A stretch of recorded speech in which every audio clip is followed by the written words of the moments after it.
So I'm Neil. I work for a company called N Squared, and we've been building MR apps for quite a while. We started a couple of years ago with the HoloLens, and I guess about 9 months ago got early access to the immersive headsets and started working with those and started producing some training content because we thought people are going to want to know how to build apps for these things. So it seemed like an obvious thing to do. And I'm a director of the company. I was involved in founding the company nearly 9 years ago. So we've been through doing lots of different things, and we tend to stay on the very, maybe the right term is hemorrhaging edge of software development. So it's kind of beyond the bleeding edge. But yes, we have fun doing it.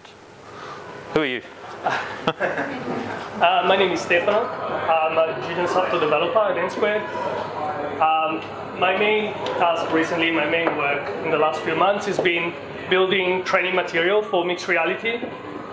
Mainly the immersive headset. More recently I've been working on the HoloLens as well. Mainly I look into bringing Azure services into mixed reality, so machine learning, face recognition. We'll talk about it later. Just realized we weren't actually presenting. Thanks. So yeah, that has been the focus of my work for the last few months. I'm Elliot. I started with working with the HoloLens at N Squared, which has been really cool with mixed reality. It's changed over the little while since it's been out, but it's been really cool to see those changes and implement different things. So more recently it's had those two-handed gestures come out, which has been really cool. I also work with the immersive headsets a little bit. Our work recently with Azure and Unity has been really exciting, which you'll get to see today, which is cool. And otherwise, yeah, we do a lot of different sort of coding and development at N Squared. Yeah. And when Elliot says exciting, he means frustrating. So there's a lot of changing, moving parts, especially when Elliot started with the HoloLens. I think it was just pre-release, and so there was a lot of things getting changed right close to the end of the release cycle, and so it was like almost every day everything would break and he'd have to fix it again, so somewhat painful. Anyway, I thought it'd be good to go around and find out who you are and what do you want out of this as an event, and if we run this every month or every 2 months or however often, what kind of things would you like to get out of us doing this event? We've got some things for you today and we'll have a conversation around that, but it'd be good to know kind of where you're from, what you're doing, and what you'd like to see happening. And we'll start with you because we know who you are, David. Hi, hello everybody. I was a previous intern at N Squared. I started programming around 1 year ago. Previously I was a cameraman, so around the cinematography industry. And for me, VR mixed reality is an exciting word. And this is what keeps me want to learn difficult stuff, and yeah, that's why I'm here. Awesome, thank you. So hi, I'm Takashi. I came from Japan, and I'm an actor actually. And I have very interest for the technology because nowadays the media have changed, shifting to the more VR, so different devices. And also I really fond the VR things because so I got one idea of the short film for some VR AR things for the last yeah, I want to learn more new things. Cool. Awesome. Welcome. So everyone, my name is Masa. I'm from Japan, the same prefecture from here.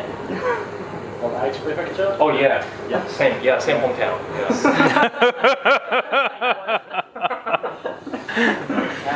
You're actually twins, right? I'm a freelance filmmaker, videographer, director, producer, or more content maker.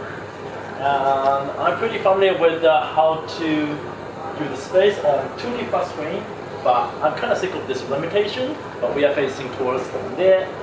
So I think we can be better creator, better story, better character, we can imagine and generate. So I really want to learn the limitation of these devices from here. Okay, cool.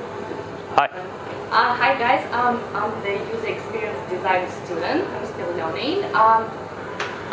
Don't know much about VR, but I really want to learn more and what it can do. And hopefully doing today. Okay, cool. And where are you studying? General Assembly. Okay, awesome. Yeah. Hi. I'm Samantha.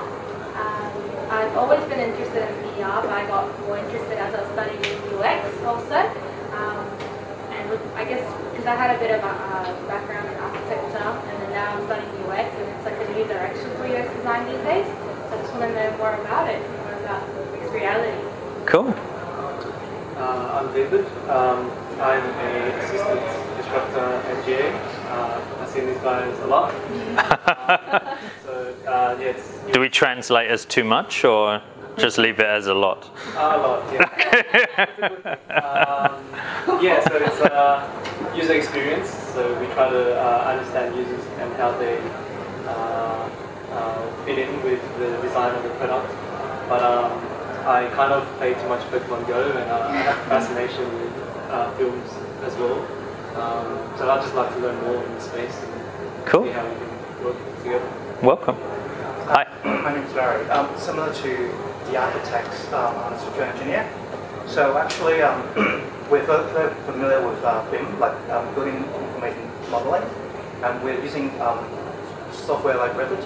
Oh yeah. We do see 3D modeling already in our industry, but I just want to know more about how to put VR into more like the realistic approach. Cool. Yeah. My name's Matt. I work part-time as a software developer, building web applications. The other time I work for myself, just building indie games. Cool. Hi, I'm Chris. I'm a videographer as well as you guys, photographer, and I've been doing a lot of e-learning lately, just looking at designing courses for interactivity and teaching in the whole VR space, making films and walk-arounds, 3D walk-arounds. Nice. Okay. Cool. Welcome. Hi, I'm David. I just graduated as a computer science student, and I want a taste of the future, so I'm here. Okay. Welcome to the future, David.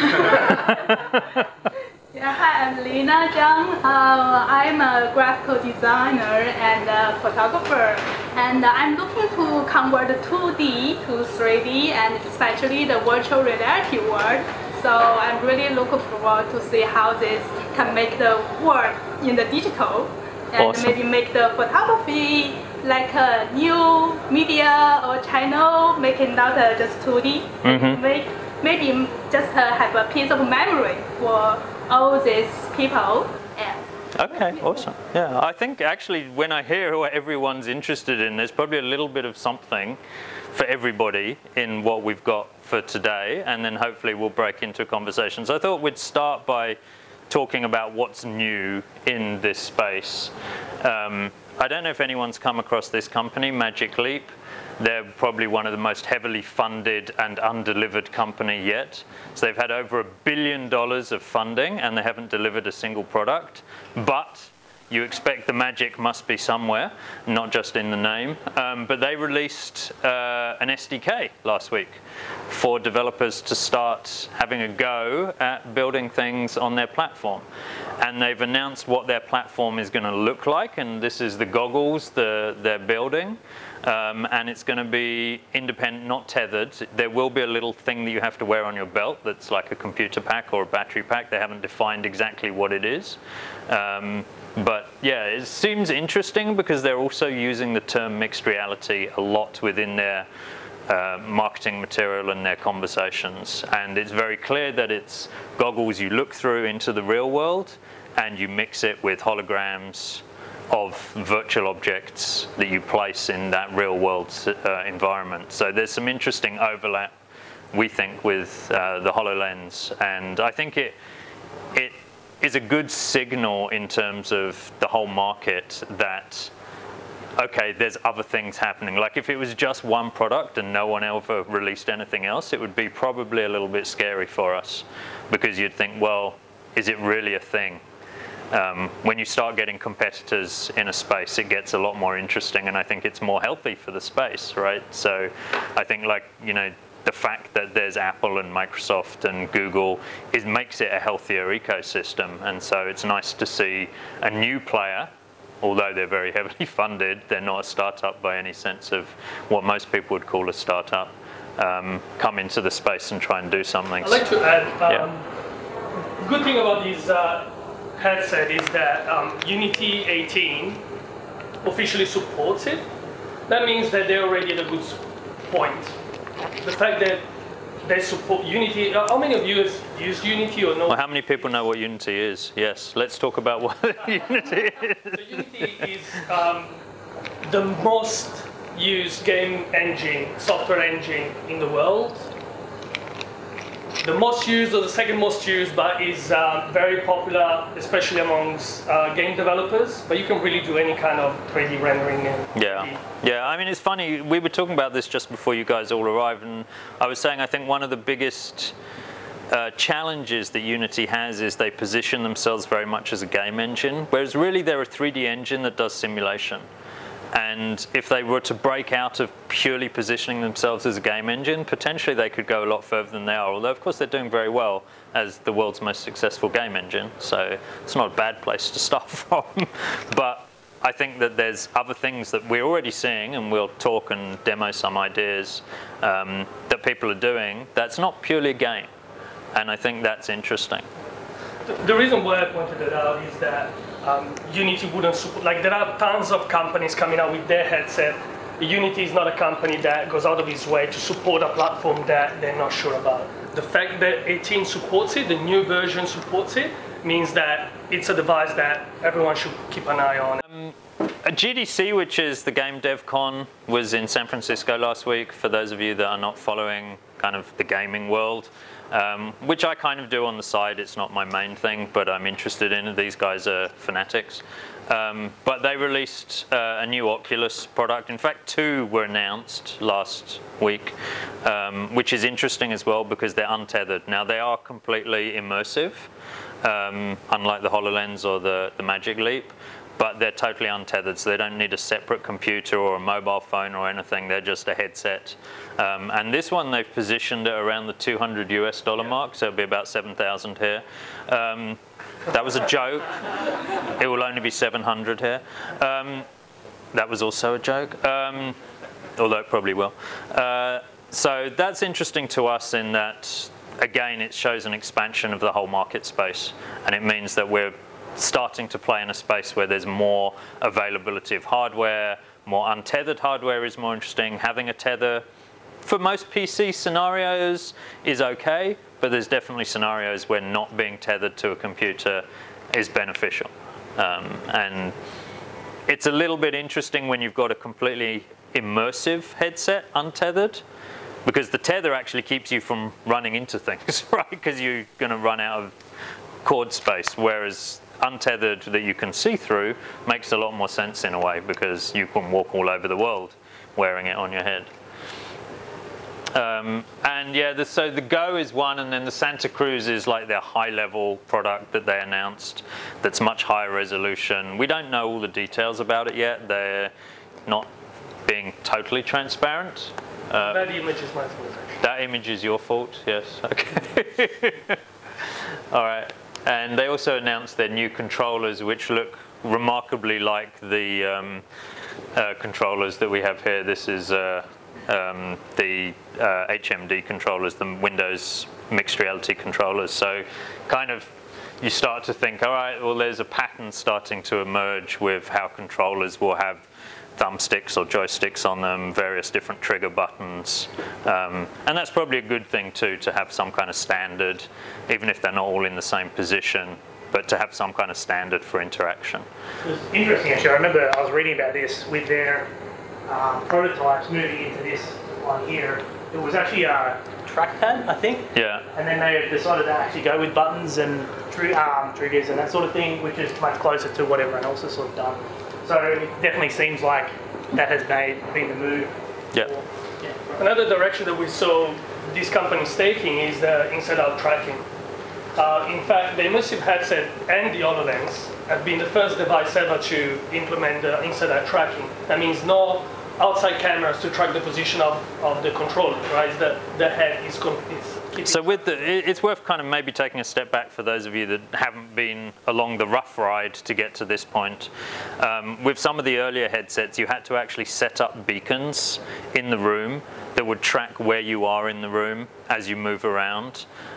With the HoloLens was the first device to come out that had tracking built into the headset, so you don't need any external. It tracks where you are spatially in the world. And then they ported that same technology, Microsoft did, into the immersive headsets that they then licensed to all the OEMs, so you can buy them from Dell or Acer or HP or Lenovo. There's a whole range of them out there now. But it looks like other people are starting to do this too, which makes a lot of sense. It gets rid of this setup process, which is actually quite painful, and you have to set the room up specifically how you want it. Now you can just walk into any room and start using the headset because it auto tracks where it is and what's in the space, which is pretty cool.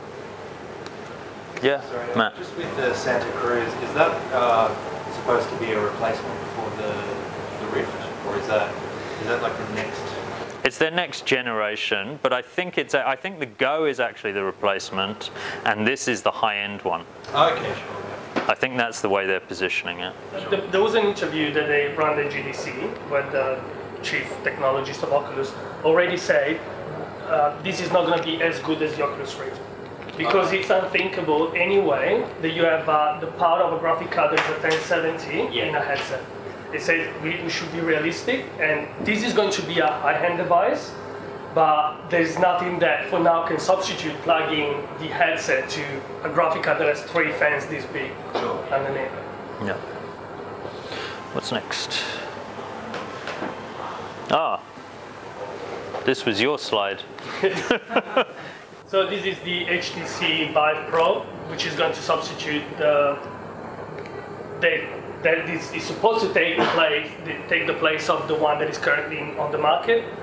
The one that is currently on the market, as Dr. Neil explained before, it needs it needs lighthouses for the tracking.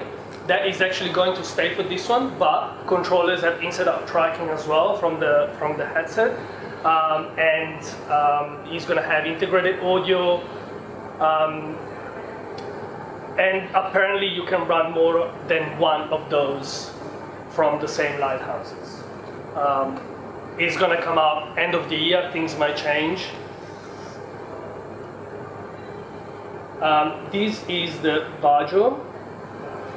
Okay, there is not really images about what they're trying to work on, and their deadlines are quite tight actually, because they talk about launching it end of 2018. They claim they have eye resolution technology. So they're doing something quite clever, if we understand correctly what we think they're doing. Your eye, when it looks at something, focuses on that thing, but the rest of your vision is kind of blurred. But you then move your eyes quite quickly, you pick up the whole picture. So what they're doing is they're doing eye tracking and then showing high resolution where your eye is actually looking, and then lowering the resolution around that, so that they can do very fast rendering without having to care about the entire resolution being high, only care about the points that your eyes are focused on, and then as your eyes move in real time. Is that our eye tracking, like if I move the eye? Yeah, so there's a couple of eye tracking technologies out there already, but that's what it looks like these guys are trying to achieve. So they're not being, again, totally clear with everything they're doing. I guess they don't want to give away their secrets. But from the videos we've seen, and the conversations that we've overheard at events and things, that seems to be what they're doing. This I thought was super interesting. So last week, Apple put a patent in for a head-mounted display. Ooh. So, you know, if Apple gets involved, then the market starts to grow quite big, right? So we think that's kind of interesting because it gives a kick to that marketplace, drives competition up, builds out, you know, potentially a bigger ecosystem overall. And I think it's safe to say that, you know, the bigger the whole environment, the bigger everybody's slice of the pie. So, you know, I don't want to be religious about, you know, of course we're in a Microsoft store, thank you Microsoft. But the reality is that as this grows as an industry, we expect to see everyone getting involved, and seeing these guys get involved is probably a very good signal as well. So obviously it's only a patent, they haven't announced anything, but it's a strong sign that they're moving in that direction. Yeah, this is interesting. So especially for those of you that are in the design space. So Sketchfab, I don't know, has anyone heard of Sketchfab? Yeah. So they're a 3D, you might want to call them a marketplace, I suppose, to some degree. But they're announcing a whole bunch of extensions now to enable their models to be downloadable into other platforms and into other spaces, which is exciting. And you can actually build models using their system and upload them. So that could be interesting. And the guy that actually this might be interesting for has just walked out, because they're also supporting some of the modeling formats from that are exported from other tools. So CAD tools and that kind of thing. So you know, they have a plan to really own the 3D model space online. That seems to be their mission, which is a good mission to have. But yeah, so now you could, like, he had Rivet, you could export from Rivet into a Sketchfab model. And there's actually, I don't think we put a slide up for it, but there's another one called Simplygon. Is that was it Simplygon? Yeah. Has anyone come across that? So that's an online service which is kind of cool, that lets you upload models and it simplifies the polygons to give you a lower polygon count online. So you upload your model, it does its best to give you a lower polygon count using that model and give you still parity in the way it renders in a VR environment or MR environment. We should also mention probably Paint 3D, which is very simple, but it's becoming, they're actively working on it, and it's becoming a very simple tool to start doing 3D modeling, for example. Compatible with Unity, with MR, obviously. Yeah, we've been quite impressed. I mean, it is Paint, but Paint 3D, so it's free on Windows 10 latest editions, and you can build 3D models in it. And actually, some of the things people have done are amazing. I don't know how they do it. Got way more patience than me to lots of fiddling around. But yeah, it's a pretty cool tool to get started. And if you're like building a MR environment, you just want placeholders for things. Oh, I need a thing that's kind of this shape and that size. You can build it in Paint easily, put it there, and then wait for your artist or your modeler to build out the full thing. Okay, so I've recently done a bit of investigation on the new Unity version. I'm not going to go too much into the details, I don't want to bore anyone. But if you're interested after the presentation, you can come to me, we can discuss all these new features. What this means is a high focus on optimizing rendering for mixed reality, virtual reality, augmented reality applications. Especially the new job system. Which you didn't write. Oh, yes, you did. Yeah, job system. Yeah. So I've seen a demonstration, 55 different objects moving around independently, tracking each other to not collide with each other, working on around 60 frames a second. 55,000 different objects. It's very impressive, but it's very technical. There's a lot to do with scripting, but if any of you is interested. They're basically managing the whole threading model for you. So you basically define the behavior and components of an object, and then they manage how it gets threaded. So that gives them capability to optimize as much as they can on their engine, rather than leaving it to the developer. What have we been doing? Yes. So most of our work has been recently on training material for other developers to learn about some of the Microsoft services. I mean, Microsoft services, hundreds. Those are probably the most high-catching one. And we have used those services using in the mixed reality headset. So HoloLens, it's an ideal device, for example, to do face and object recognition. we've used immersive headset. We have a demo I can language get that set up.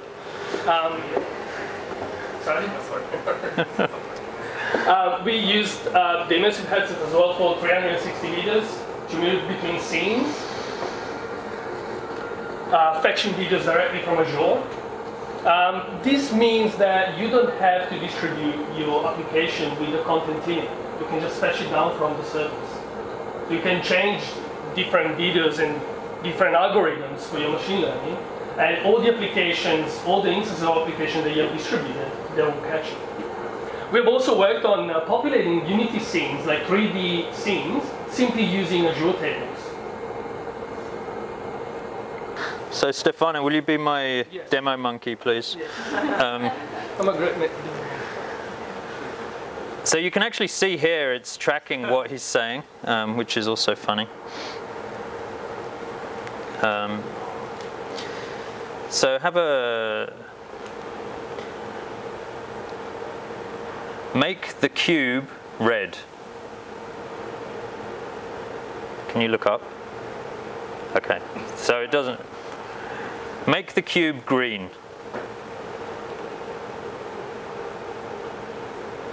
Turn the cylinder yellow.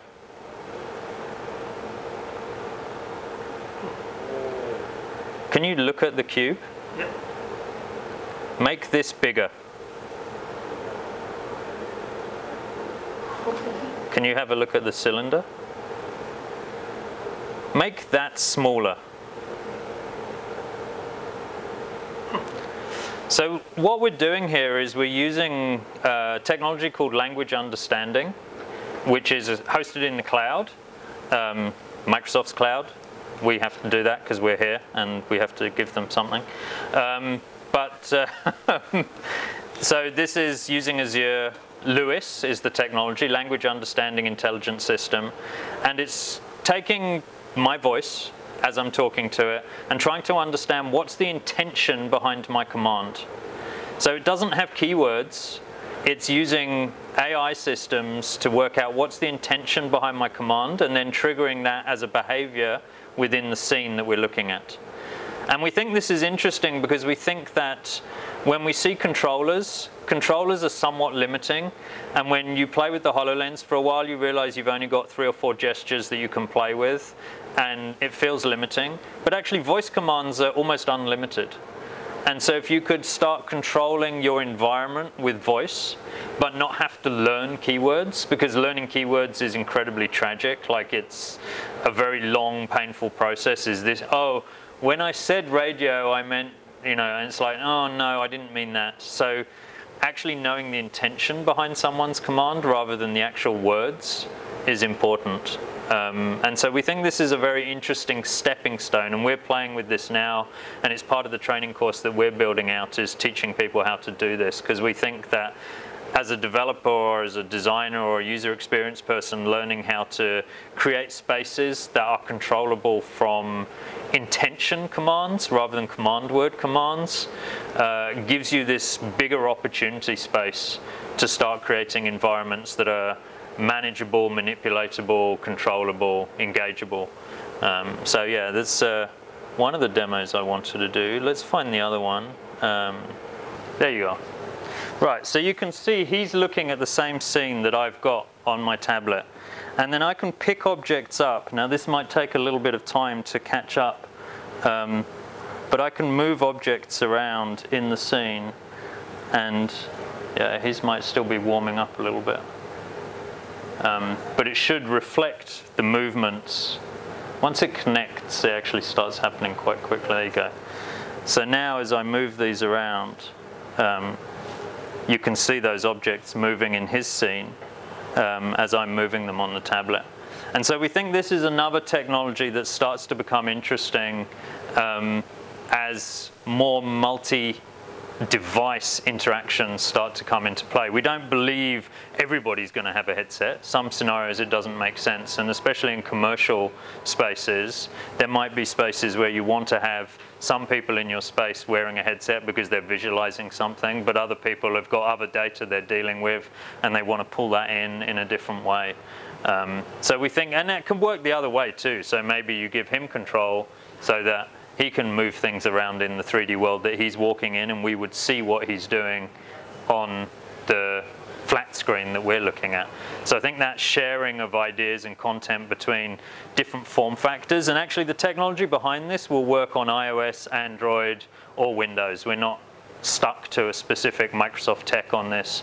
It uses a Microsoft service called Notification Hubs, but that service talks natively to all the 3 main platforms, Android, iOS, and Windows, to provide notifications of changes happening in the scene. So we think that's a pretty cool scenario that starts to play out for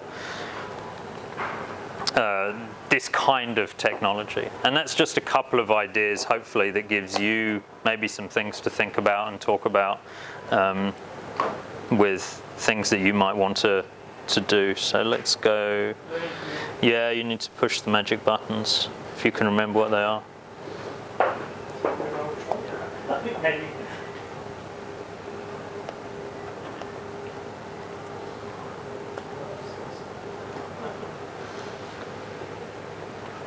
No, other one. Yeah. There we go. It's your turn, Elliot. Oh, yeah, this is me. So, more recently, I've been working on N-squared Space Planner. Actually, last presentation I spoke a little bit about it, but didn't get to properly demonstrate it. This time it's definitely working. I've already tested it. Actually, only recently, it went onto the Microsoft Store. Something quite impressive about it is it works for the HoloLens and for the immersive headset, so it's actually cross-platform. It's in the store, so depending on which one you, it's actually like one app. So if you download it on HoloLens, it'll work for HoloLens, or if you get for the immersive headset, it'll work there. So just to cover what it actually does for those people who were here last time, actually it's 2 apps really. So the HoloLens version allows you to just place objects in a real space. It conforms to actual spatial mapping. So you might have a table or a chair, you can place it on the floor, it'll know what that is. You can place other objects on top of real world objects, which is very cool. And obviously objects on top of themselves in the scene. Yeah, it's one of the most amazing things about this device is really the fact that it tracks all the surfaces in the space. And so Elliot's taken advantage of that by then when you place a virtual object, it has to rest on a real physical surface. So if you place a bowl of fruit, it will either fall on the floor or it will sit on a table. But it can't just hover in midair. It's obeying real world rules to position things within the space that you're looking at. And I think that's a very interesting, it leads into the conversation we're going to have in a minute about mixing the real and the virtual, and how does MR kind of do that in better ways? It uses gestures, obviously, which is great with the HoloLens, but it uses a lot of voice commands too, which we covered. Very, very powerful. Allows you to do lots of different things. And things like Lewis really open up an app further like this, because then instead of just choosing, say, a model that you would like to bring in, you can ask for something rather than having to go through a bunch of menus, which is great. That's very, very powerful. Give me the table. Yeah. Boom. Absolutely. Hopefully it comes in the right spots. Yeah. Otherwise, the immersive ones are a fixed space, which has already been set up and created, partly by Stefano, which was awesome. No. Yeah. It's changed a little bit. I've implemented a lot of the Space Planner features here, which is very cool. So voice commands and being able to change styles of objects is very, very useful.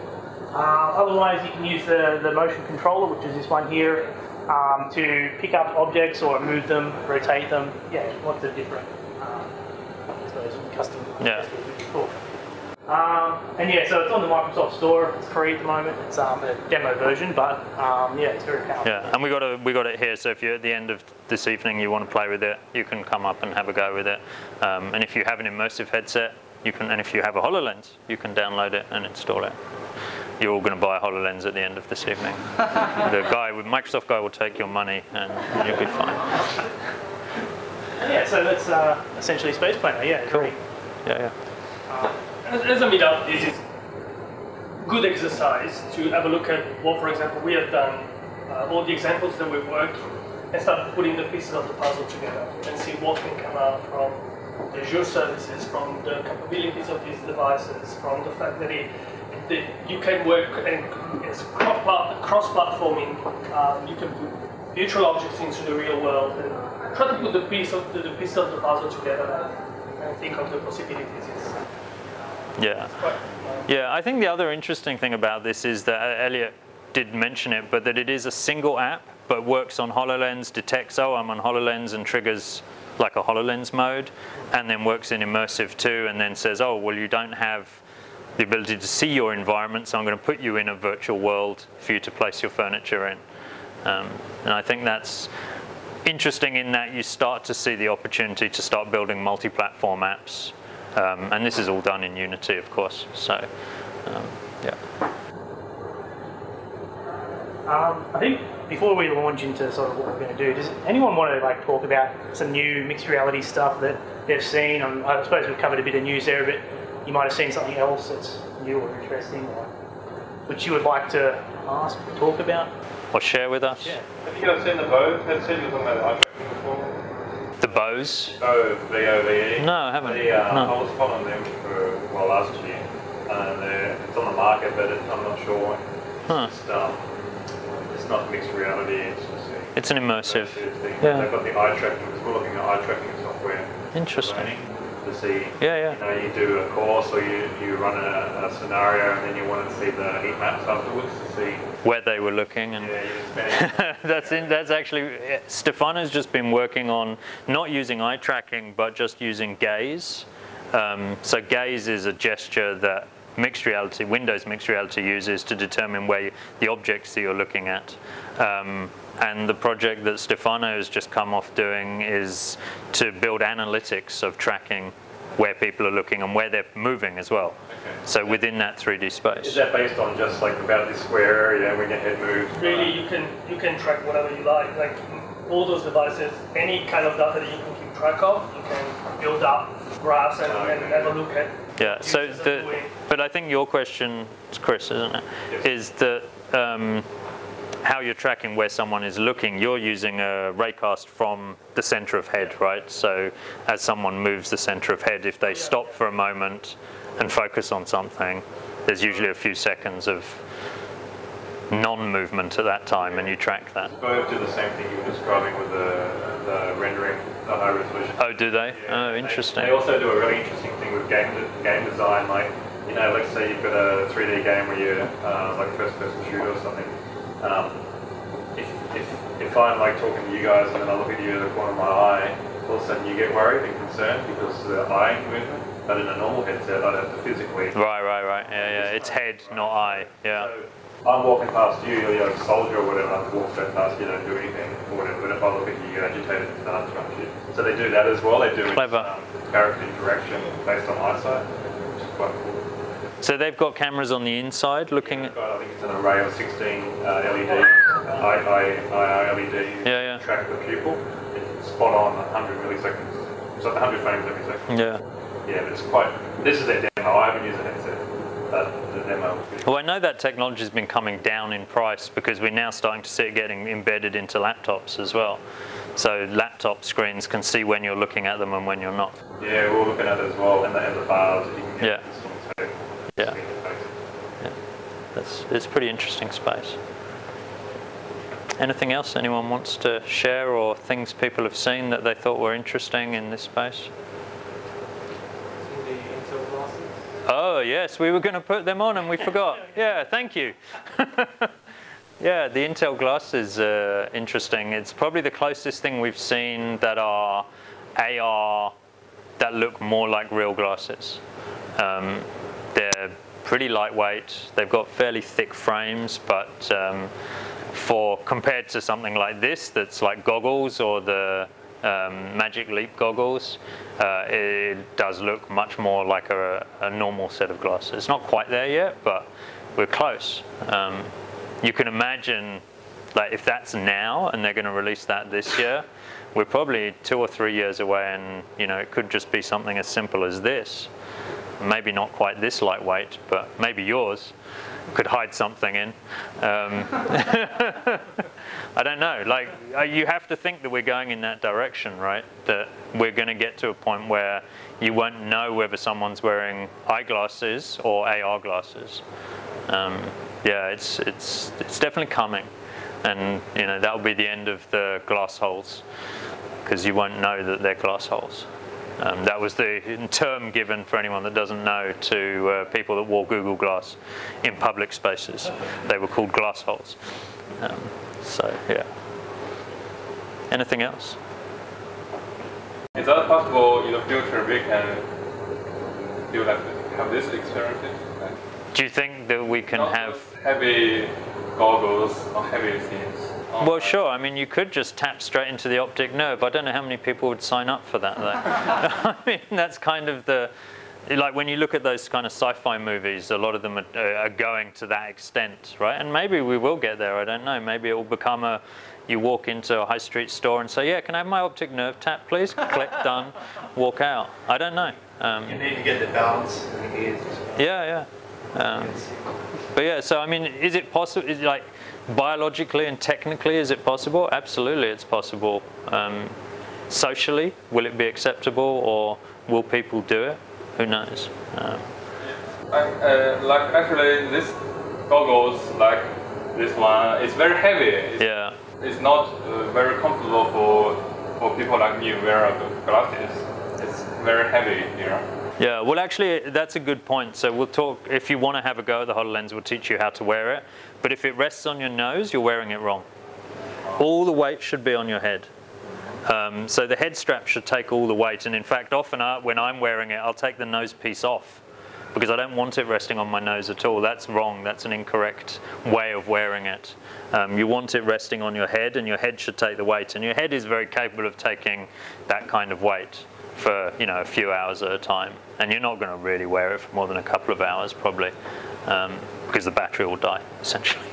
That's kind of your problem. But yeah, ultimately they'll get lighter, I'm sure. And we're already seeing that. Like the Intel glasses are clearly a lot lighter than this. It looks like the Magic Leap goggles are probably lighter, although they look a little bit more strapped on. Although what's interesting about that, so right now if you want to sign up for the dev program for Magic Leap goggles and you have prescription lenses, they have to make them specially for you. So I'm not sure how rapidly that will be adopted, because we know a lot of nerds wear glasses, right? So that's the early adopter market. So whether that's an interesting, you know, signal from them as well, that might be a challenge. Maybe they'll overcome it too, but yeah, it kind of makes me stop and think, like, do I want to order a preview set of this technology? If I buy it, Elliot can't borrow them, Stefano can't borrow them. You know, whereas when I buy one of these, I can lend it to anyone and they can have a play. So I think that it maybe is a little limiting in that technology. And I wonder whether Intel's glasses will be similar. Whether you'll have to get prescription, if you wear prescription glasses, you'd have to get the prescription made to your glass. And then again, it becomes unshareable. I think one of the great things about having, especially in early stage of tech, having tech that's shareable, is you're probably not going to buy a HoloLens for every member of your team. Right? So if you've got a team of 10 developers, you might buy 3 HoloLenses, and you'd expect them to share that as, you know, you're building out your first prototype or developing something. So if you're forced to buy everyone their own personal set at the kind of price points that we're talking about, it's probably unlikely. Maybe with the immersive price points, a few $100s, it's more sensible. But it looks like Magic Leap's going to be more at this price point. So that's a little more painful and a little more consideration that probably needs to be given. Anything else? How about the sound? The sound? The sound production. Yeah, actually we haven't talked about spatial sound. Spatial sound is a very interesting aspect of both of the Microsoft devices, but all their VR devices support it to some degree. And on a technical level in Unity, you can attach a sound to an object in space, and then as you move around, it appears to come from that space. And a lot of that is done for you, but you can do other things too. So you can extend out on that and build your own. In fact, you've got a video somewhere, don't you, of that thing that Brian Eno did with spatial sound. Bloom one, yeah. Yeah. It's on the, yeah, there it is there. Why don't you click that link? Perfect timing, sir.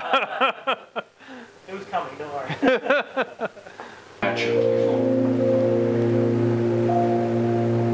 I'm always trying to work with things to find out what that is. What's the secret potential of this technology? What can you do now that you could never have dreamed of doing before? Bloom came out of a little experiment where it was just creating a shape on screen, having it expand and disappear. And really, it was just a very simple tech demo. There's something quite charming about it, quite instantly. The Music X Tech program is about empowering artists to create and experience music in new ways. With Peter and Brian, we had the opportunity to take their application Bloom into mixed reality. The first big difference is scale. To be in the middle of it is an entirely different experience. This is my first toe in the water with augmented reality. I like this thing of still being in the world with another experience added to it. I think it's a bit of a sense of magic, actually. Being able to actually touch something in the air and see it become a real thing in front of your eyes. I know how the technology works, but I still find myself running after these things in the air, trying to touch them, and they seem so compelling and solid. It really is truly mixed reality. It's blurring the lines as to where one starts and one ends. One of the things I've always liked with Bloom is that it gave anyone, regardless of any experience of music, the ability to feel what it's like to be an improviser. In this situation, you're not on your own, so you're in a sort of orchestra here, rather than being a soloist when you have the app in your hand. It's quite magical, actually, when two of you start creating things in the space around you. I don't think anyone's experienced anything like that before, actually. Yeah, so I think it's pretty cool to see these kind of intermingling of reality and virtual spaces. All right, so why don't we... you wrote a blog post about this, so do you want to kick off the conversation? So just to cover the blog post in case you guys didn't read it, so I summed it up here essentially. So it was the question where what augmented reality and I suppose mixed reality are doing a lot is keeping things very internal or not so much interaction actually coming out from those devices. So the HoloLens has come a long way in that sense, and a lot of the newer devices are doing it as well, where you can actually interact with your real world in more than a way of just seeing. So Pokemon Go is a classic example where you can see Squirtle in the real world, but if you do anything with him, it doesn't actually affect the real world at all. So the blog post was trying to push that perhaps that would be more interesting if you change something in the virtual space which made an effect on the real world. So an app that comes to mind, which I tried on the HoloLens, is the this Hue app. So you can connect it to your Philips Hue lights, and if you bring up the app whilst connected to these in your immediate Wi-Fi area, you can actually change your lights in the HoloLens, which will affect those lights in real life. So it starts bringing in these things like IoT, so that perhaps one day you can look at your television and you can just give it a tap and turn it on and change the channel. And I sort of talked about how the television's remote control was revolutionary when it came out, because suddenly you could control your television from a distance. This is like moving in that way, but so much more. So particularly with things like gestures and voice control, and I thought it was an interesting point in that gestures, if they are more natural and they're more fleshed out, because we've got a couple in the HoloLens, but if there were more, it would actually be fantastic, because voice control is very powerful and you can use a lot, but there are all these different languages, whereas gestures are universal. So if you're doing a tap, everyone does a tap, but it's all the same, which is very cool in a way. So if there was more of those, that could actually be quite powerful. So whether you start harnessing your toaster to start toasting, or doing more with your devices actually controlling each other or talking to each other, that is actually the space where I think we should be very much focused, because it affects the real world, which is where we all live, and we kind of want that to happen. So, yeah. So, but yeah, we've seen today so far some current capabilities which they seem like, you know, sci-fi. You see Tony Stark in his Iron Man suit and he's controlling it virtually, or more recently in Black Panther with the girl was controlling the car remotely. A lot of these things are actually very possible.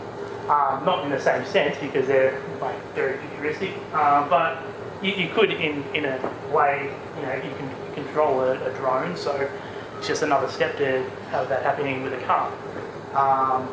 So yeah, that's essentially what the blog post was about, and we're sort of interested in seeing where that might go, and you know, fleshing out ideas, and even seeing, you know, what you guys think of that. Yeah, I mean, my question really around this, and maybe Stefano wants to start answering it, is like, you've spoken about the Hue lamps, but what else have we seen that starts to do this now, that brings that vision of the future into something we can actually action on now? Like, have you seen anything?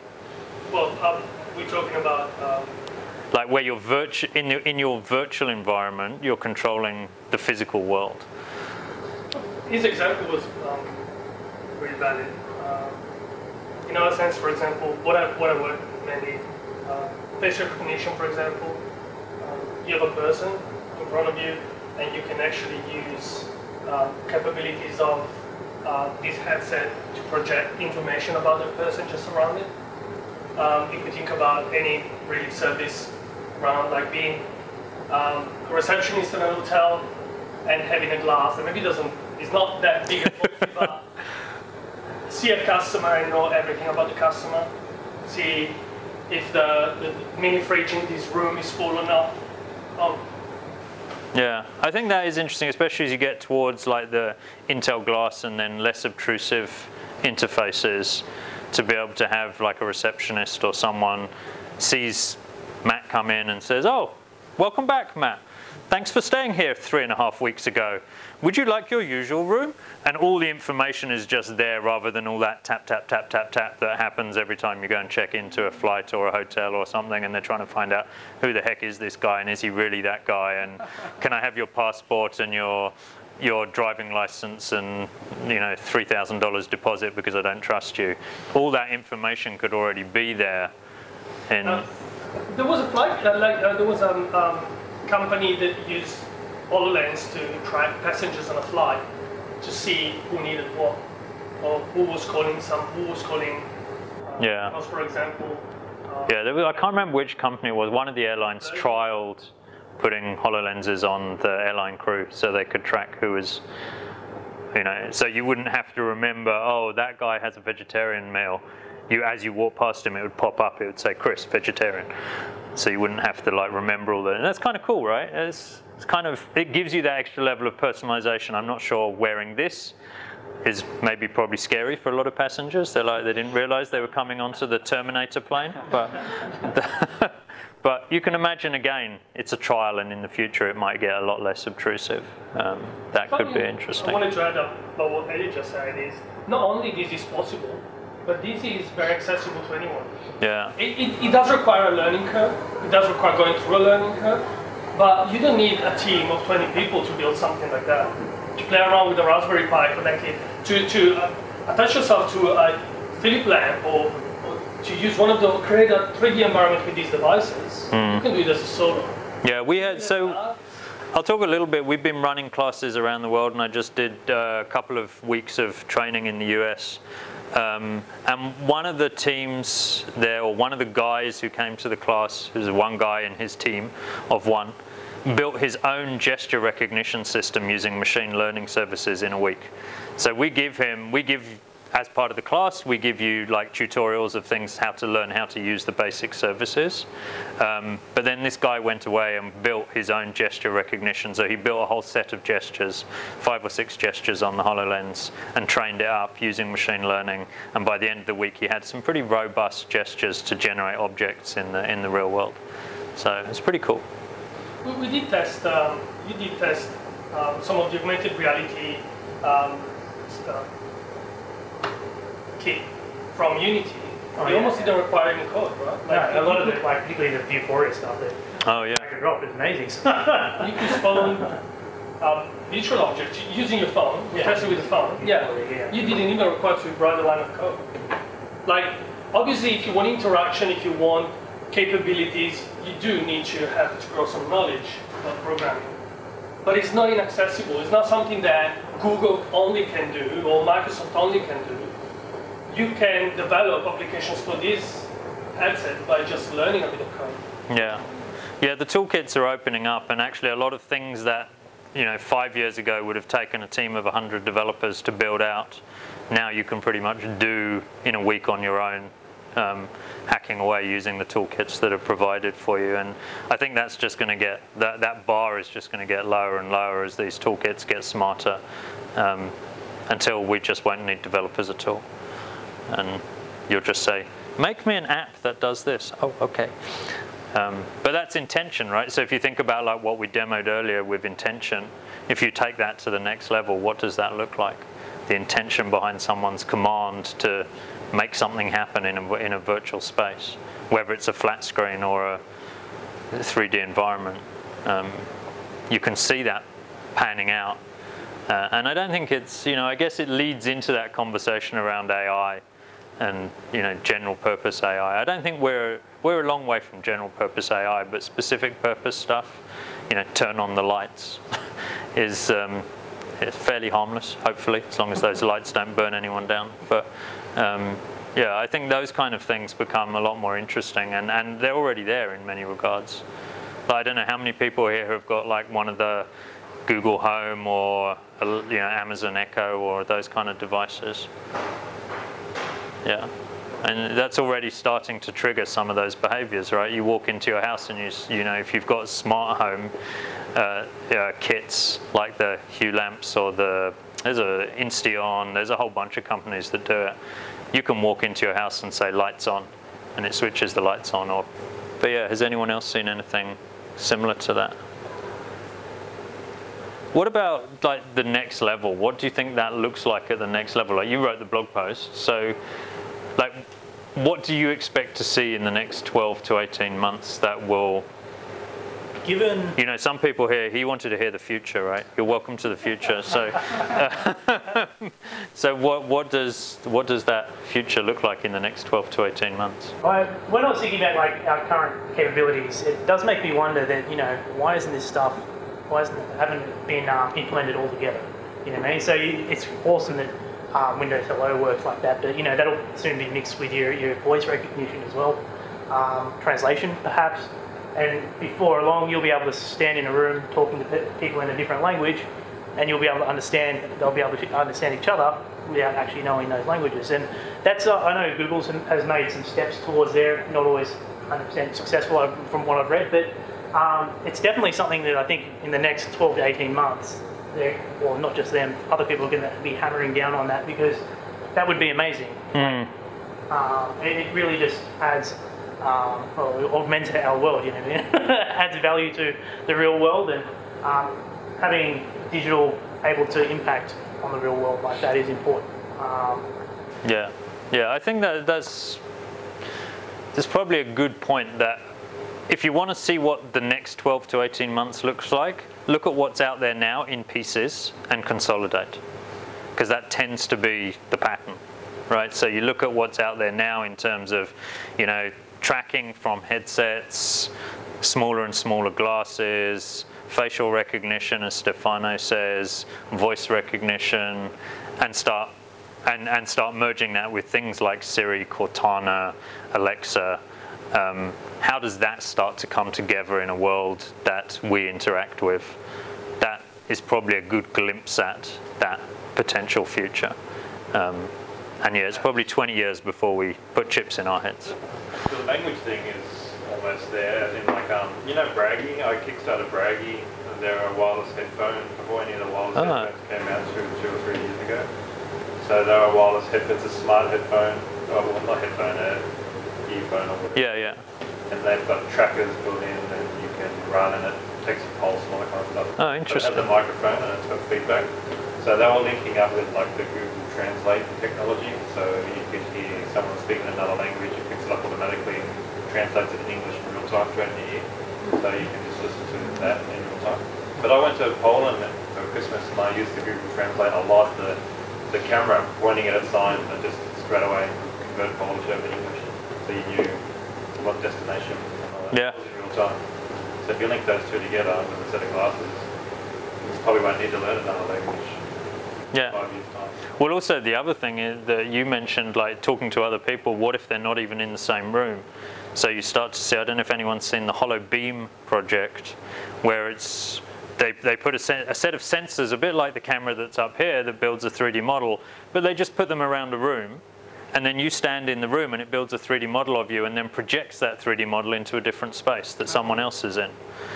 And so you are virtually in that space. Your whole body, everything you're doing, is virtually being projected as an avatar, but it's actually, you know, matching you as close to real time as they can get the bits to go up and down the line in that other space. And I think that's interesting too, to be able to have something closer to face-to-face meetings, like all the kind of things we do right now. Like if you do, you know, Slack or Skype for business or Skype calls, or what else is there that people chat on? There seem to be Teams. Well, yeah, that's Microsoft World, but I'm trying to think like what do, yeah, yeah, Facebook, I guess, Facebook chat, FaceTime on Apple, Hangouts, all those kind of things are still feel very disconnected. You don't feel like that person is really there. I think, was it you that said eye contact was important? Yeah. Like, I think that is an important aspect of, like, if I wasn't actually here and I was just up on the screen, it wouldn't be such an interesting engagement as it is now. Not that I'm very interesting, but just the fact that you can see me and I can see, like, from my peripheral vision, someone's nodding their head or someone's shaking their head. I pick up a lot of cues about body language, and we all do. Like, you know, how much of the conversation is actually unspoken. And depending what research you read, it's anything from 60 to 90% of the conversation is unspoken language. And so what does that mean if you can actually virtually start to be more realistically in that space? Maybe that is interesting. Education would be a major application. Yeah. If you're like transmitting yourself to little countries, being able to teach. Yeah, that's very cool. Yeah, yeah, you could actually go and teach someone in a country that maybe you can't visit for some reason, maybe legal reasons or whatever, but you could virtually go there and support someone that you couldn't actually get to. And that's a really interesting scenario. Or maybe you just can't afford to get there by flying once a week. That would be crazy. But once a week you could virtually teleport somewhere and be in a classroom with a bunch of children or students that you could support and teach. Yeah, I agree, I think. And remote learning as well. Like the other way around, where students are in remote locations and they can't actually engage with each other. And there's a lot of that in Australia. Yeah, in education, and also I have a very interesting what to put education mean, because of the eye contact. Because some of my friends, they venture some education camp in Japan, and they try to do some e-learning, and they use some videos. But most of the students don't boring, watch, and they have not learning, just watch the video, nothing. Because why? Because they're not interactive connection, because they even a Skype or something. But maybe use an eye contact or something, more closer connection to the student with the teacher. And that's more like interactive, and there's something feels different for the education. Yeah. The thing that I want really to push forward, like I'd like to try developing, is what Microsoft demo when this came out was the whole teaching, the whole instructor-student thing. So you're at home and you want to learn a language, and someone pops up in front of you and they interact with you and you can learn, or you want to learn how to drive a car and they say sit down and the steering wheel comes up and they tell you what to do. That's supposed to be the next evolution of learning. Is that you won't go to school. So it'll be very personal. You see what you do, but you can do it. You can put your hand out, and it's like no, put your hand over here a little bit more. Right. Okay, do a full back stop, and then you learn how to do it. Yeah. Like if you gave this headset to everyone right now and said I'm going to teach you how to fly a plane, people would be like, this is so cool. And you can sit there and you go, okay, you have to go through the checklist and do all this. You have to click all these levers. Now you're not doing it right, and they correct you while you're doing it. That's the next big leap in learning. Then you've got all the time in the world. You can sit at home and do whatever, learn whatever you want to learn. Yeah. And this personalized tutor to come and join you. Because a lot of people don't have that opportunity as well. Like maybe when you were young, you might have wanted to learn how to do fencing or play a sport, but you didn't have the resources. Yeah. You do it virtually or simulators. I do think that we will probably see a bunch of that kind of stuff. And I think actually if you combine that with another set of technologies, which is the conversational technologies. So there's a whole bunch, like a lot of people call them bots or agents, but there's a whole bunch of work going on. If you think about what we showed you with the language understanding and you combine that intention with conversation so that you can actually start to build an engine that has a conversation with the customer or with the user, I think we'll see some of that, and that could very easily lead into building some kind of conversational agent that teaches you something. Communication is, I feel, very key word in the next step, next stage of the VR world. Yeah. Communication between people. Yeah. Of course, with the AI also, but maybe mostly interested. Well, imagine, like, as an artist, having two artists working together with an HoloLens, being able to create in the same space, how powerful can that be? If two of us can actually create limitless objects around, draw in open space, how powerful can that be? And maybe the audience can share the image with the VR headset and stream it to people. Same space, you know. Yeah. Well, I suppose with film, like being able to actually see your film set, which might be computerized, but in actual detail, which is actually, I suppose, very doable currently, but a bit more powerful. You could walk around the scene essentially and make sure it's exactly how you want it to be when you go around different film positions and rotations. Yeah, very cool. Is there any time limitation you can spend in virtual reality? It kind of are. With making sure you don't get sick and that sort of thing, there are limitations with how long you should be in there. It's like 45 minutes to an hour or something. Yeah, I mean, look, all the companies that make these devices give recommendations because they don't want to get sued for you being sick, right? So their limitations are probably, let's be honest, on the safe side. There's definitely, like, when I watch these guys working on building this stuff, yeah, I'm like, they're wearing this for 8 hours. I would. Yeah. I wouldn't get my coffee in the office with that. I'm debugging something, and I don't want to stop it. So I'm like, okay. That isn't a real coffee. You think it's not, you're not coffee. Oh, that's a matrix, right? You know, really, we literally do walk around with. So I think, you know, and I think some of it is partly human experience, like you build up some tolerance for doing it and using it and feeling more comfortable in that space. And I think certainly when you've got the ability to look out into the real world, you can always change your gaze and kind of reassess like where you are and not be focused on the virtual objects the whole time. I think the immersive is probably a bit more limiting because you are really disappearing into that space and you lose like a connection of where you are physically. Becomes a little harder. And that's actually some of these headsets you would have noticed, I think Stefano just flips it up.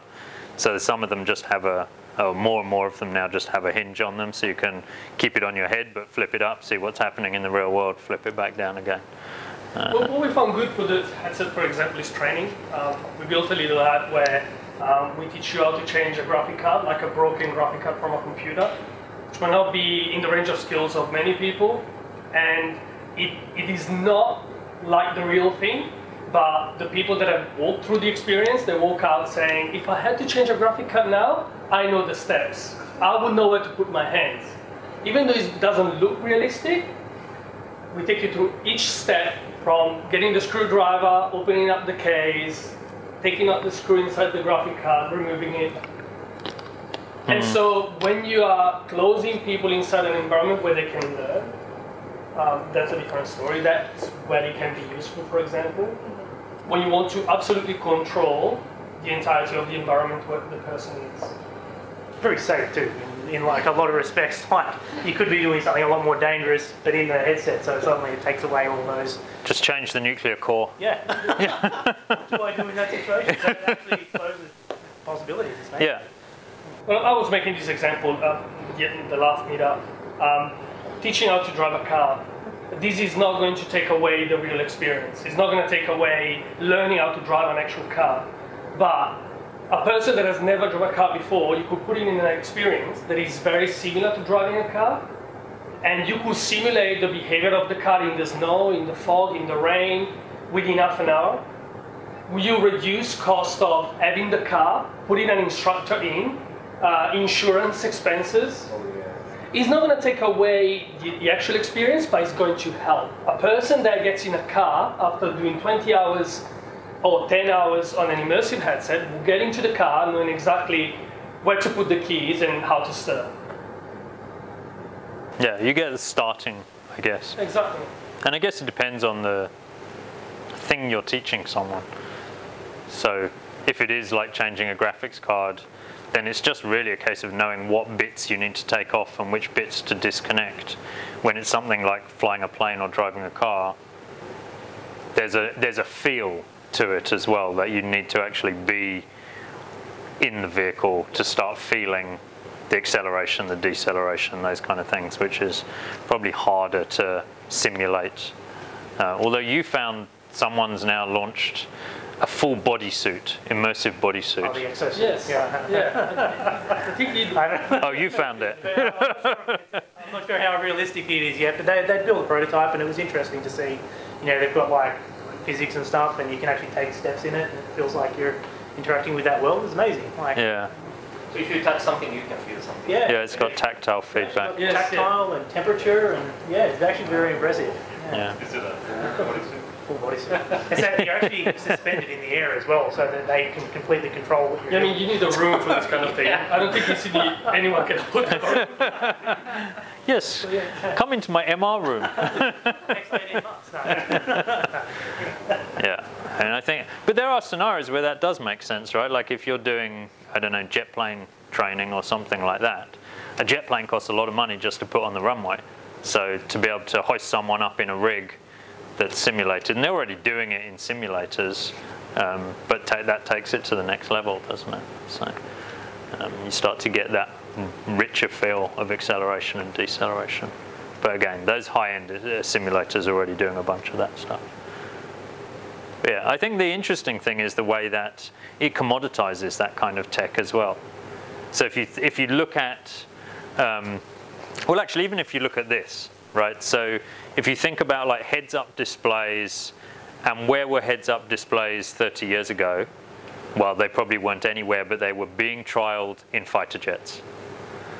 And then what happened next was people that spend, you know, $150 million on one plane get given for free a heads-up display in the headset, right? And so fighter jet pilots have heads-up displays on their. A lot of them now have, certainly the modern jets, have heads-up displays in their visors. And in fact, there's another company called Meta. I don't know if you've come across Meta. They are doing a headset. It's a tethered headset.